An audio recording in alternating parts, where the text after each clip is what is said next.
അനേക ദൈവമക്കളുടെ ആത്മീക ജീവിതത്തെയും കുടുംബ ബന്ധങ്ങളെയും തച്ചുടച്ച് കളയത്തക്ക രീതിയിൽ ദുഷ്ടശക്തികൾ വാണുകൊണ്ടിരിക്കുന്ന പൈശാചിക പ്രവണതകൾ നമുക്ക് കാണുവാൻ കഴിയും.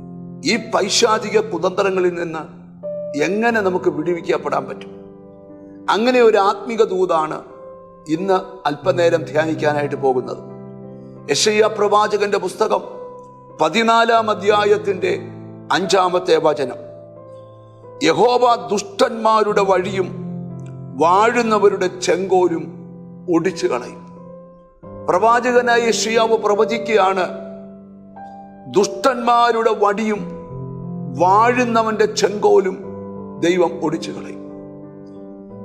വർഷങ്ങളായി വ്യക്തിപരമായ ജീവിതത്തിൽ ഉയരുവാൻ കഴിയാതെ, സമൃദ്ധി പ്രാപിക്കാൻ കഴിയാതെ, നന്മ പ്രാപിക്കാൻ കഴിയാതെ വാഴുന്ന ശക്തികളെ ഇവിടെ പരിശുദ്ധാത്മാവ് കാണിക്കുക.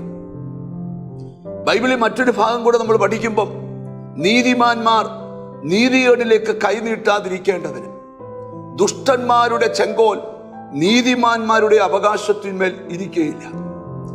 ഏതാണ് നീതിമാന്മാരുടെ അവകാശം? ബൈബിൾ പഠിക്കുമ്പോൾ മക്കൾ യഹോവ നൽകുന്ന അവകാശമാണ്.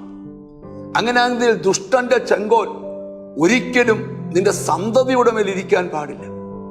ബൈബിളിൽ നമ്മൾ പഠിക്കുമ്പോൾ ഇന്ന് ഏറ്റവും കൂടുതൽ പ്രശ്നം കുടുംബ ബന്ധങ്ങളെക്കാൾ, വ്യക്തി ബന്ധങ്ങളെക്കാൾ ഏറ്റവും വലിയ പ്രശ്നം തലമുറകളുടെ ഭാവിയെ പിശാച് കയറി ബാധിച്ചിരിക്കുക.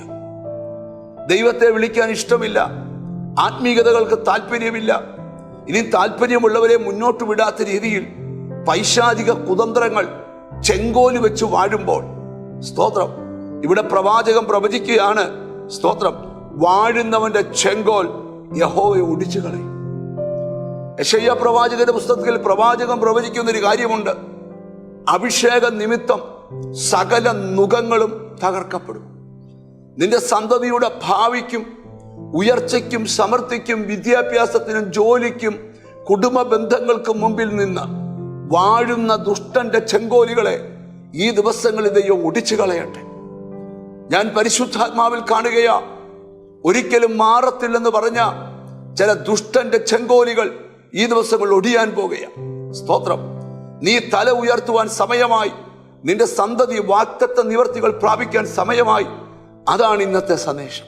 നമുക്കൊന്നിച്ചു പറയാം, വാഴുന്നവന്റെ ചെങ്കോൽ എന്റെ ദൈവം ഈ ദിവസങ്ങൾ ഒടിച്ചു കളയും. അത് വിശ്വാസ കണ്ണാൽ കണ്ടുകൊണ്ട് നമുക്ക് പ്രാർത്ഥിക്കാം. കാരുണ്യവാനായ ദൈവമേ, സ്വർഗസ്ഥ പിതാവേ, തലമുറയുടെ ഭാവിയെ തടസ്സപ്പെടുത്തത്തക്ക രീതിയിൽ ദുഷ്ടൻ കൊണ്ടുവച്ചിരിക്കുന്ന ചെങ്കോലുകൾ യേശുവിന്റെ നാമത്തിൽ മാറിപ്പോകട്ടെ. കർത്താവ്, എന്നോട് ചേർന്ന് പ്രാർത്ഥിക്കുന്ന മക്കളെ നിന്റെ നാമം ചൊല്ലി പിതാവിന്റെയും പുത്രന്റെയും പരിശുദ്ധാത്മാവിന്റെ നാമത്തിൽ അനുഗ്രഹിച്ച് പ്രാർത്ഥിക്കുന്നു. അവർ അനുഗ്രഹിക്കപ്പെടട്ടെ, യേശു ക്രിസ്തുവിൻ നാമത്തിൽ തന്നെ. ആമേൻ. നിനക്ക് നല്ല ഭാവിയുണ്ട്, നിന്റെ സന്തതിക്ക് നല്ല ഭാവിയുണ്ട്. അത് വെളിപ്പെടുവാൻ പോകുക. God bless you.